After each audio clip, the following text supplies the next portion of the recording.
मेरे प्यारे दोस्तों, जिंदगी में कभी सोचा है कि हम क्यों पैदा किए गए? क्या सिर्फ खाने, पीने, कमाने और मर जाने के लिए? नहीं, बल्कि हमें पैदा किया गया अल्लाह की इबादत के लिए और इस दुनिया की मुश्किलों के जरिए इम्तिहान के लिए। अल्लाह ताला कुरान में फरमाते हैं, मैंने जिन्न और इंसान को सिर्फ अपनी इबादत के लिए पैदा किया। दोस्तों, अक्सर हम सोचते हैं कि हमारी दुआएं क्यों कबूल नहीं हो रही, हमारी जिंदगी आसान क्यों नहीं हो रही। लेकिन याद रखो, दुनिया जन्नत नहीं है, यहाँ आराम नहीं है, यहाँ सुकून नहीं है, यहाँ सब कुछ सिर्फ इम्तिहान है। सोचो, जब यूसुफ अलैहिस्सलाम को उनके भाइयों ने कुएं में फेंक दिया, फिर गुलामी में बेच दिया, फिर जेल में डाल दिया, लेकिन उन्होंने सब्र और तवक्कुल किया। नतीजा क्या हुआ? अल्लाह ने उन्हें मिस्र का हाकिम बना दिया। जब नबी सल्लल्लाहु अलैहि वसल्लम पर मक्का के लोगों ने ताने मारे, पत्थर मारे, बहिष्कार किया, मगर उन्होंने हार नहीं मानी। उन्होंने सब्र किया, तवक्कुल किया और फिर अल्लाह ने उन्हें वह मकाम दिया कि आज पूरी दुनिया उनके नाम पर दरूद भेजती है। दोस्तों, आज हम छोटी सी मुश्किल में मायूस हो जाते हैं। एक नौकरी न मिले, बिजनेस न चले,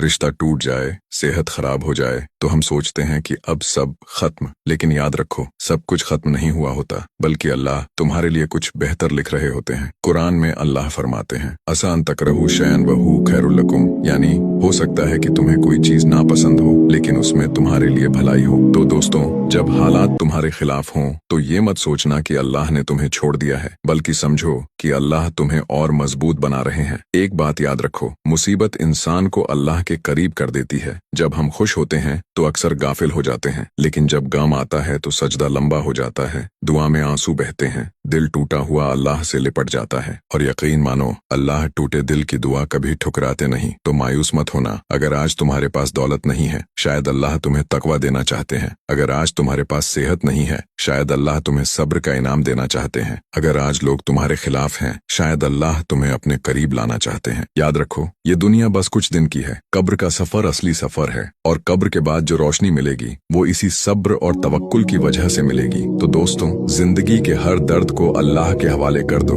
जब दिल टूटे तो सजदा करो, जब लोग छोड़ दें तो दुआ करो, जब दुनिया ताना दे तो कुरान पढ़ो, और फिर देखो कैसे दिल को सुकून मिलता है, कैसे रहमत बरसती है, कैसे अल्लाह ऐसे दरवाजे खोलते हैं जिनका तसव्वुर भी नहीं किया था। आओ इस वक्त दुआ करें, ऐ अल्लाह, हमें सब्र अता फरमा, हमें तवक्कुल अता फरमा, हमें अपने करीब कर दे, हमारे गुनाह माफ कर दे, हमारे दिल को सुकून और हमारी जिंदगी को बरकत से भर दे। आमीन। तो दोस्तों, मायूस मत होना। याद रखो, जितनी बड़ी मुश्किल होगी, उससे कहीं ज्यादा बड़ी रहमत अल्लाह की होगी, और यही यकीन तुम्हें जिंदगी की हर मुश्किल से पार ले जाएगा।